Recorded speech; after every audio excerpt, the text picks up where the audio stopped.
How to talk to someone with abandonment issues. Most people get it wrong, but getting it right can change someone's life. No matter how many times you tell them you'll be there for them, they don't believe you. No matter how many times you tell them you love them, it's never enough. We've all met someone with abandonment issues.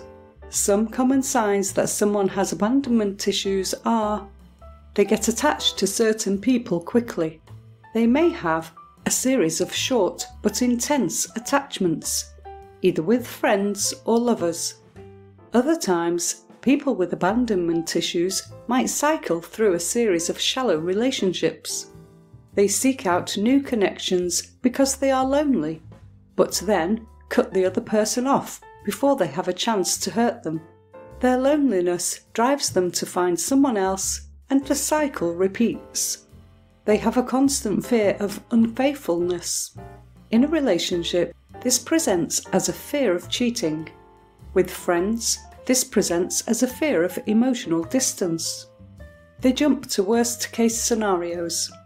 When you frown at them, they fear that you're secretly seething with anger.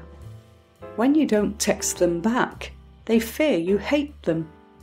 They are not always able to recognize that these worst-case scenarios are irrational.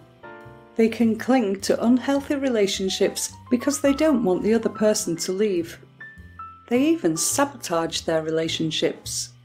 When the other person leaves because they are being toxic, they can ease their pain with the knowledge that they caused it through their bad behavior. This is comforting to someone with abandonment issues, because if they did not sabotage the relationship and the other person ended up leaving, it's a comment about their worth as a person. But when someone leaves because they're being treated badly, then it's only fair. It doesn't feel as much like abandonment. They look for flaws. With every new person in their life, they critically assess them. They may even put them through tests designed to measure what kind of person they are. These tests often create drama where there doesn't need to be any. These aren't the only signs. There are very subtle ways to tell if someone has abandonment issues, such as: they believe people are generally untrustworthy or not dependable, and will tell you so. When they do find someone they connect with, they will say things like, "You are not like the others." It can feel impossible to talk to someone with abandonment issues. No matter what you say, it's like they didn't hear you. It can drive you crazy. It can make you feel like you're talking to a brick wall. At the same time, the last thing you want to do is give up in frustration and make them think you're abandoning them. Abandonment issues are a core part of someone's worldview. The person with abandonment issues feels like the world is fundamentally unsafe. They believe that the world is an unsafe place, that people are not to be trusted, and that they do not deserve positive attention and adequate care. Essentially, people with abandonment issues put the cart before the horse. They think others can't leave them if they're already alone, so they close everyone off. And yes, that's true, sort of. You don't have to worry about being shot in the foot if you're already shot in the foot. But then, you're shot in the foot. People with abandonment issues would rather be alone than deal with the fear of someone leaving them. They believe everyone leaves them in the end. That core belief is not something you can fix. You might be tempted to make promises to soothe their fear. "I will always be there for you. You can always call me." People with abandonment issues will often prompt you to make these promises because they want to hear them. Even if these promises are true, promises like that raise the defences of someone with abandonment issues. They expect anyone who says those things to abandon them. Once their defences are raised, it's impossible to get through to them. Even though they crave these promises, they are afraid once they get them. So, if you can't fix their problem and you can't say what they want to hear, what can you say or do? Leave the conversation when it turns unproductive, even if they beg you not to. People with abandonment issues are vulnerable to the emotional heat of the moment.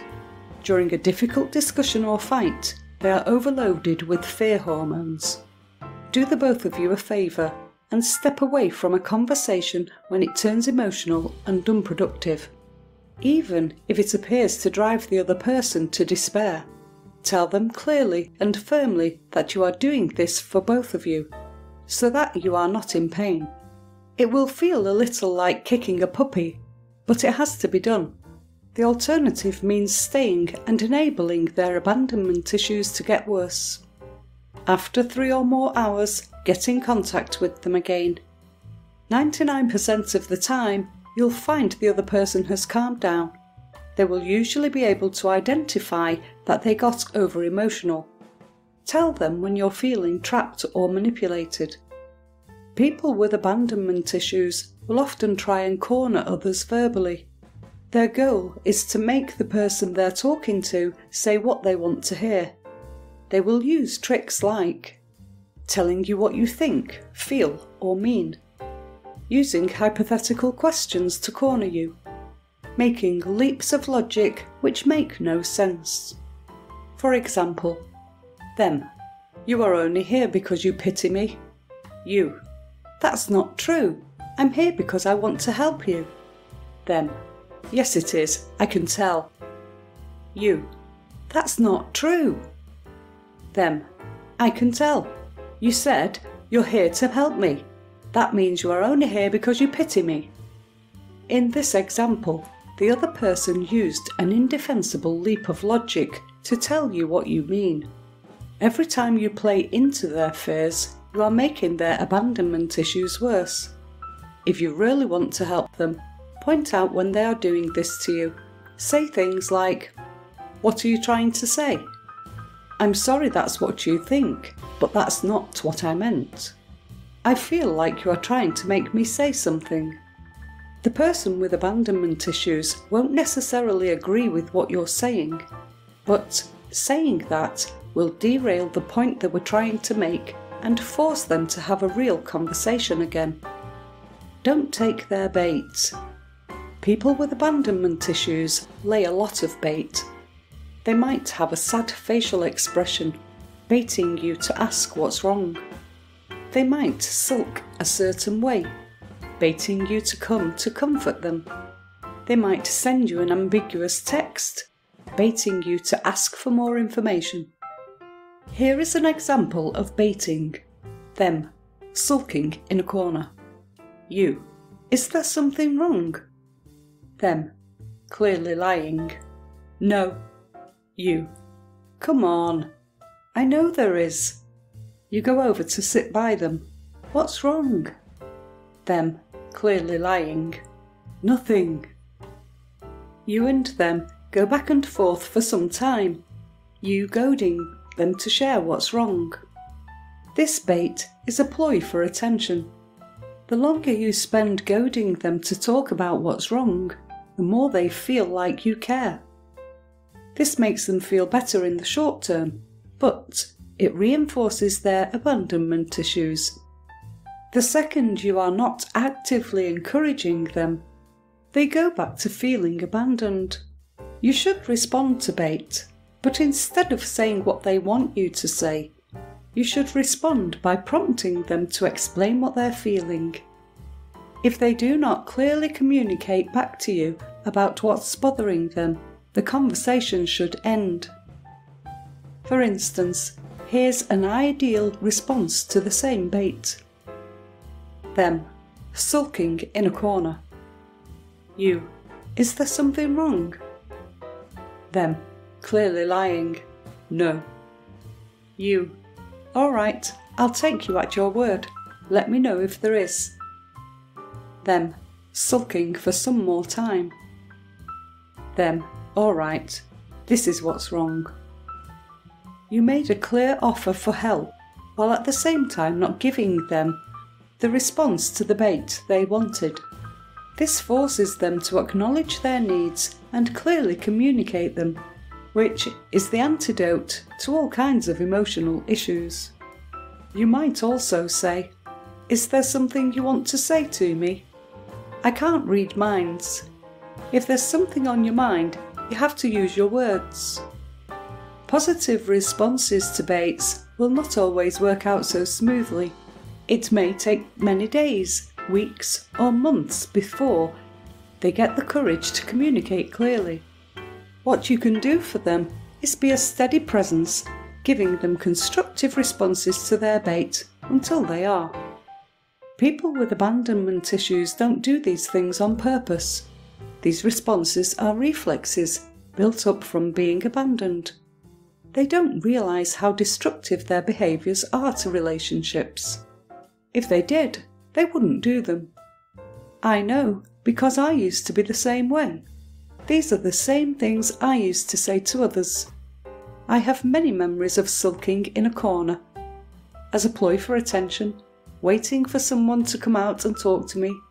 There are many times I verbally cornered people and told them what they think of me, and not believing their protests to the contrary.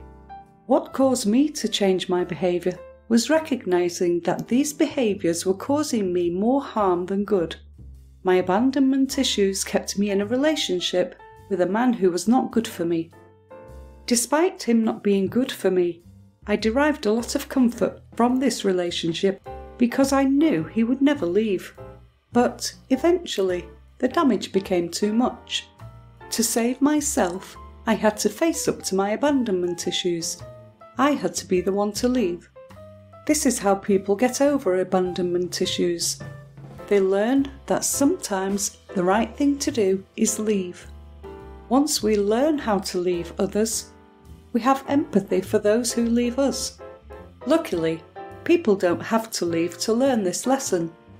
They just have to learn how to put their foot down and establish healthy emotional boundaries. Some people may go, but others will be glad you put those boundaries down in the first place. What you can do to help someone with abandonment issues is not to enable unhealthy behaviours. Make it easier to decide to respect themselves. Make it harder for them to cling.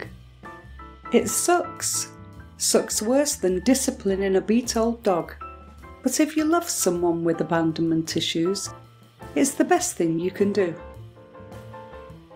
Please hit the thumbs up and subscribe buttons and leave a comment below this video to let me know your thoughts. If you have any questions, please drop me a comment below this video and let me know what you would like to see next and what type of videos you want me to create for you. I will be able to respond back to you as soon as possible. Also, be sure to check out our other videos as well. Thanks for watching.